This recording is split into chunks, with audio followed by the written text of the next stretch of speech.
concernant la revente des cadeaux, c'est un chiffre qui est en hausse. Depuis 15 ans, nous, en fait, nous organisons avec l'Institut Opinionway une étude, justement, pour pouvoir quantifier ce phénomène.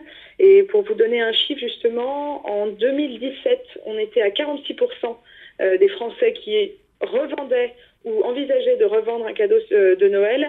Et en 2018, on prend 6 points de plus puisqu'on passe à 52%.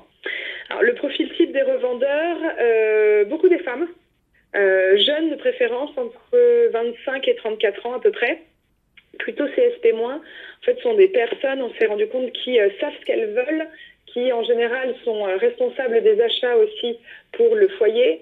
Alors, au niveau des excuses, on va dire, pour revendre un cadeau, clairement, à égalité, c'est je n'avais pas l'utilité de ce cadeau et le cadeau ne me plaisait pas. Et derrière, on en a une autre qui talonne un peu, on va dire, qui est que je préfère revendre plutôt que de jeter. Les produits qui sont les plus revendus sont majoritairement les livres, donc des succès en littérature qui se revendent extrêmement facilement.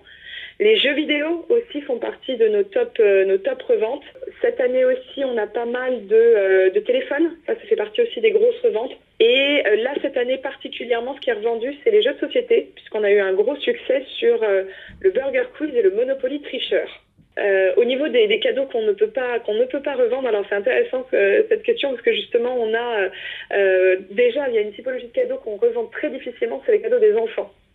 Quand c'est votre enfant qui vous fait un cadeau, vous allez le vendre beaucoup plus difficilement. Une autre typologie de cadeaux qu'on a du mal à revendre, c'est des cadeaux type DIY, c'est-à-dire do it yourself, c'est-à-dire quelque chose fait à la main par un proche ou pas d'ailleurs.